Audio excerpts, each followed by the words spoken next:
जय माँ इंद्राक्षी जय अम्बे। इंद्राक्षी धाम में दर्शकों आप सभी का हम हार्दिक स्वागत करते हैं। आज के दिन जिन जातकों का जन्म दिवस है, मैरिज एनिवर्सरी है, उन सभी को हमारी तरफ से बहुत बहुत शुभकामनाएं।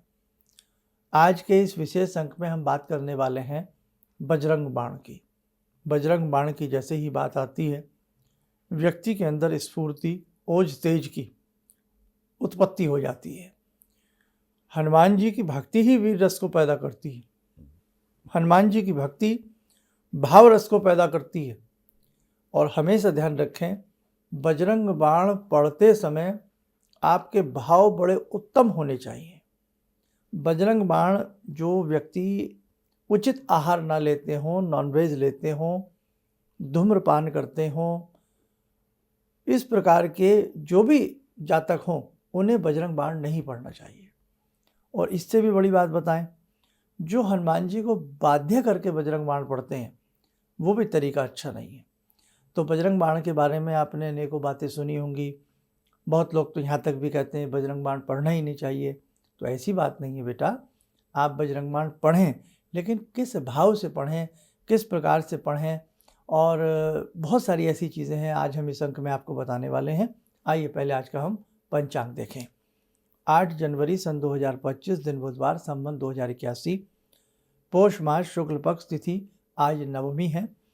नक्षत्र अश्वनी, जन्मे जातक गणमूल नक्षत्र की श्रेणी में होंगे। राहु काल 12 से 1:30, दिशा सूर्य उत्तर पूर्व दिशा। हनुमान जी चिरंजीवी हैं, ये सभी जानते हैं।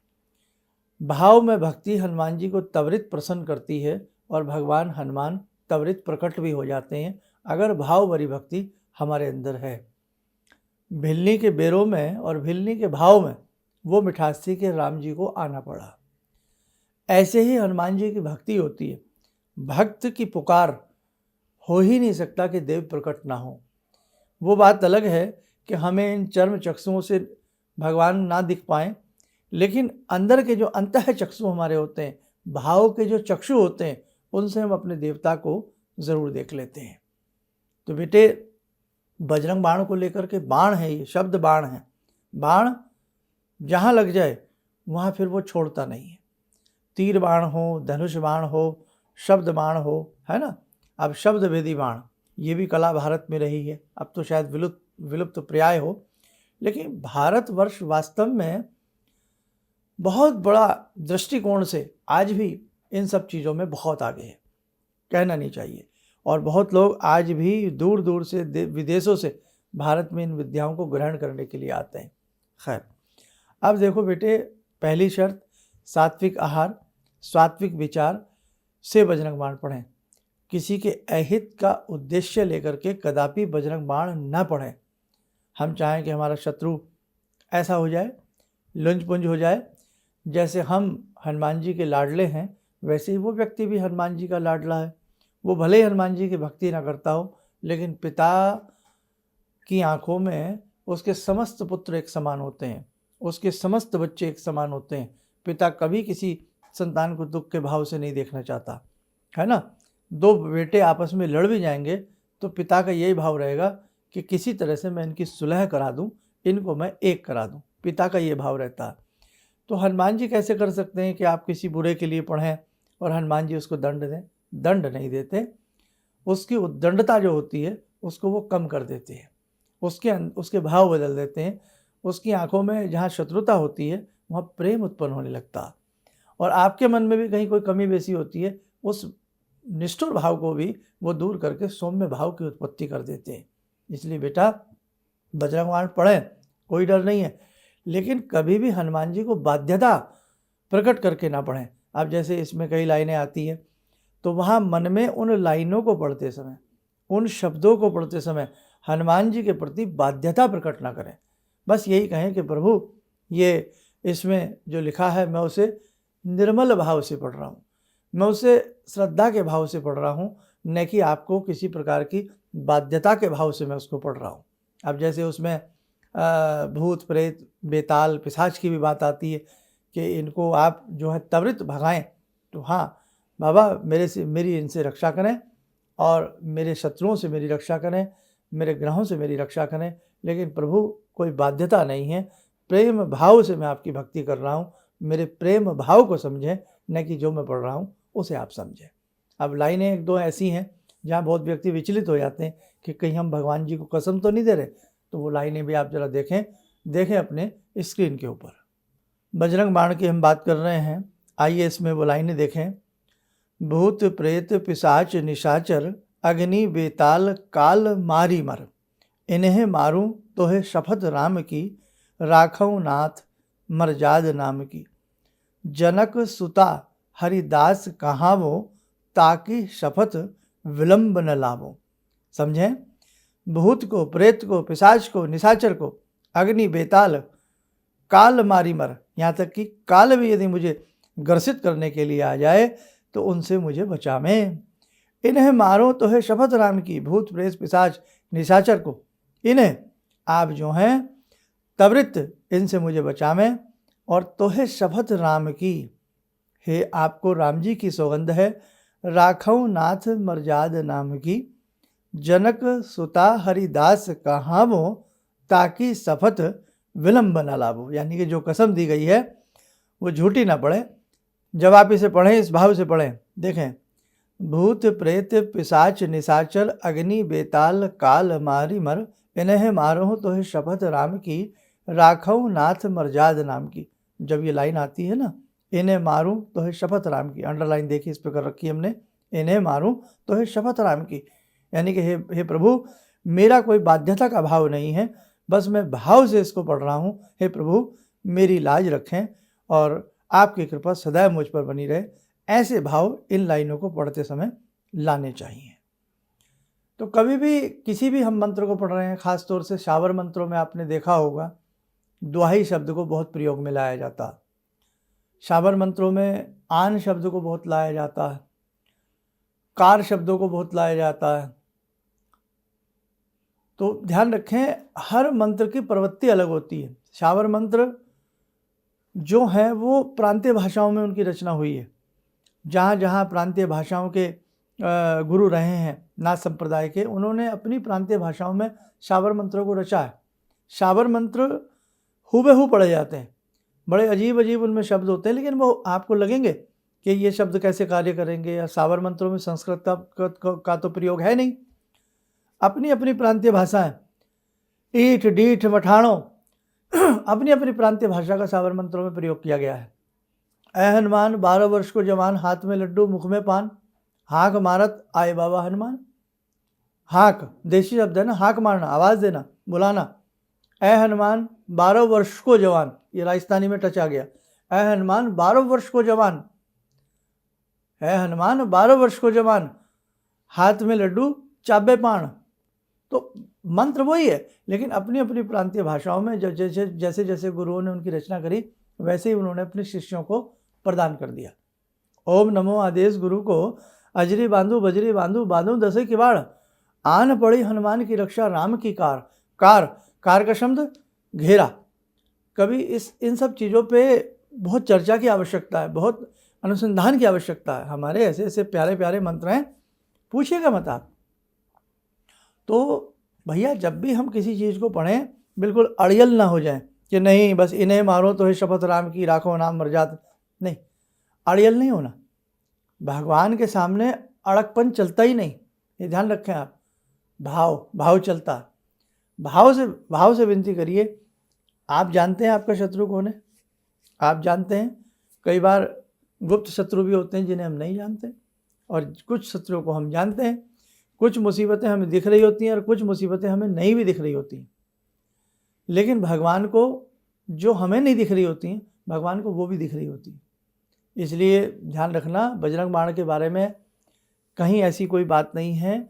आप कोई भी उसको पढ़ सकते हैं, महिलाएं पढ़ सकती हैं, पुरुष पढ़ सकते हैं, बच्चे पढ़ सकते हैं, बुजुर्ग पढ़ सकते हैं। लेकिन उन सब की कैटेगरी क्या हो, सात्विक आहार होना चाहिए।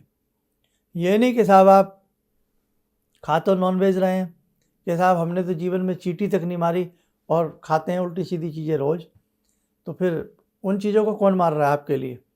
इसलिए ध्यान रखना, भक्ति है ये। और हनुमान जी हैं वो साहब जो एक दहाड़ मारी, एक हुंकार मारी, लांग गए समुद्र को। योजन पार कर दिए उन्होंने, वो हनुमान जी हैं साहब। पूंछ इतनी बड़ी बना ली कि पूरी लंका का जो वस्त्र था वो सब समाप्त हो गया पूंछ के ऊपर लपेटते लपेटते। तो वो हनुमान जी हैं साहब, ये ध्यान रखें आप। समझ में नहीं आया कि संजीवनी बूटी कौन सी है, समय कम है, रात्रि ना बीत जाए, हैं बहुत सारी चीज़ें, हनुमान जी के भाव चल रहे हैं। पूरे पहाड़ को उखाड़ लिया उन्होंने, हैं 5-10 किलो का पत्थर हम लोग उठा लें हमारी जान निकल जाए। तो भैया बाबा हैं, भक्ति को भक्ति के हिसाब से करिएगा, उसे एकदम ये मत लीजिए बस आपने पढ़ा और सब कुछ हो गया। तो हनुमान जैसी भक्ति, जो भक्ति हनुमान जी ने राम के प्रति दिखाई, राम जी के प्रति हनुमान जी की जो प्रीति रही है, भक्ति रही है, और भक्त करते रहते हैं आज भी, तो उस प्रकार की भक्ति के भाव यदि हमारे अंदर हैं तो ये बजरंग बाण आपके बहुत काम का है। और आप किसी भी विपदा में इसे पढ़ें। और ध्यान रखना, बजरंग बाण की मैं आपको एक अचूक बात और बताता हूँ। कभी जीवन में अकेलापन महसूस हो रहा हो, जीवन में डर महसूस हो रहा हो, किसी शत्रु से, किसी व्यक्ति विशेष से, या वक्त से, किसी भी चीज़ से डर महसूस हो रहा हो, बजरंग बाण को वीर भाव से आप पढ़िए। पढ़ते पढ़ते ही बजरंग बाण में आपको रोमांच हो जाएगा, रोमांच आएगा, और पढ़ते पढ़ते आपके अंदर वीर रस उत्पन्न हो जाएगा। क्यों? जैसा देव वैसे गुण। हनुमान जी वीर हैं, हनुमान जी बलशाली हैं, तो वैसा ही बल धीरे धीरे धीरे धीरे आपको पढ़ने से आपके अंदर आएगा। कैसा भी गंभीर से गंभीर, जटिल से जटिल, कॉम्प्लेक्स से कॉम्प्लेक्स टाइम क्यों ना आपके ऊपर आ जावे, आप बजरंग बाण को गूगल की धुनी जलावें, देसी घी गौ गोरत का दीपक जलावें, लाल आसन के ऊपर हनुमान जी की मूर्ति को प्रतिष्ठित करके आए मंगलवार या शनिवार या प्रतिदिन 5 बार बजरंग बाण पढ़ें। पढ़ते पढ़ते आपके अंदर वीर रस की उत्पत्ति हो जाएगी। लेकिन बेटे भाव से पढ़ना है ना, भाव से पढ़ेंगे तो आपको निश्चित रूप से बहुत शानदार फल की प्राप्ति होगी। तो जब भी उस प्रकार की लाइनें आती हैं तो आप वहम में मत पढ़ना कि हम भगवान जी को बाध्य कर रहे हैं, बस आप भाव से पढ़ें, आपके कार्य सिद्ध होंगे। और कभी आगे की श्रृंखला में सावर मंत्र हैं, सावर मंत्र जो होते हैं बड़े ही कारगर साबित होते हैं। और सावर मंत्रों में हनुमान जी के ऐसे सुंदर सुंदर मंत्र हैं, पूछिएगा मत। बहुत ही अच्छे अच्छे मंत्र सावर मंत्रों में हनुमान जी के, और हमने देखा है त्वरित उनका फल देखा, त्वरित चमत्कार देखा हमने सावर मंत्रों का। वो श्रृंखला अभी तो नहीं, लेकिन देखेंगे कभी, ऐसा भगवान ने चाहा, ईश्वर की इच्छा से ही सब कुछ होता। तो आइए समय और चला आज की ध्यान साधना का जुड़ते हैं। आज की ध्यान साधना में बाबा वीर बजरंगी महाराज से। ओम अतुलित बलधामं हेमशैलावदेयं धनुजवन कृशानु ज्ञानिनामग्रगण्यं सकलगुणनिधानं वानराणामधीशं रघुपतिप्रियभक्तं वातजातं नमामि। मनोजवं मारुततुल्यवेगं जितेन्द्रियं बुद्धिमतां वरिष्ठं वातात्मजं वानरयूथमुख्यं श्रीरामदूतं शरणं प्रपद्ये। श्रीरामदूतं शरणं प्रपद्ये। रामाय रामभद्राय रामचन्द्राय वेदसे श्रीरघुनाथनाथाय सीताया पतये नमः। श्री हनुमंताय नमः। कवच बना लें, ध्यान करें, हनुमान जी का शुभ आशीष हम सबके ऊपर बरस रहा है।